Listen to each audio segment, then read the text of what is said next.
શું મિત્રો સરકાર દ્વારા અનુદાનમાં મળેલી જમીનો વેચી શકાય છે કે નહીં? તો કે હા, વેચી શકાય છે, પરંતુ આના માટેની અમુક શરતો છે એ ફૂલફિલ થવી ખૂબ જ જરૂરિયાત બનતી હોય છે.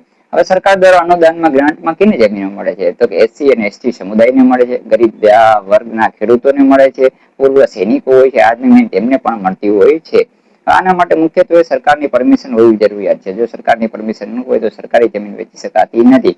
આના માટે કલેક્ટરની જે પરમિશન હોવી જોઈએ. સાથે સાથે તેમની અંદર શરતો હોય છે, શરતો ફૂલફિલ થવી જોઈએ. અથવા તો એમાં સમયગાળો હોય છે. ઘણી વાર 15 થી 30 વર્ષનો સમયગાળો આપેલો છે. આ સમયગાળો પૂરો થતા તમે જમીન વેચી શકો છો. ઘણી વાર નોન ટ્રાન્સફરેબલ હોય જમીન છે, એટલે કે હસ્તાંતર કરી શકાતી ન હોય એવા શરતોને આધારે પણ આપેલી હોય છે. તો આવી શરત હોય તો તમે વેચી શકતા નથી. આના માટે તમારે શું ચેક કરવું પડે? તો કે તમારે 7/12 નો ઉતારો ચેક કરવો પડે. તેમજ તેની અંદર સનદ ચેક કરવી પડે કે તેની અંદર કઈ કઈ શરતો આપેલી છે. આ શરતો પૂર્ણ થાય છે કે નહીં તે પણ જોવું પડતું હોય છે. આમ તમામ વસ્તુઓ તમે 7/12 ની ઉતારો અને ચેક કરો છો, ત્યારબાદ તમને ખબર પડે છે. મુખ્યત્વે બે શરત હોય છે. જૂની શરતની હોય છે, નવી શરતની હોય છે.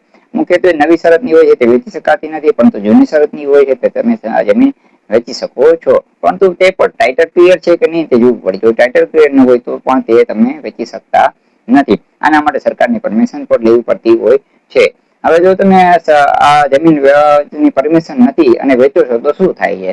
તો તમારો કરાર છે રદ થઈ શકે છે. સરકારે જમીન પાછી લઈ શકે છે અને સાથે સાથે તમારા ઉપર કેસ પણ કરી શકે છે.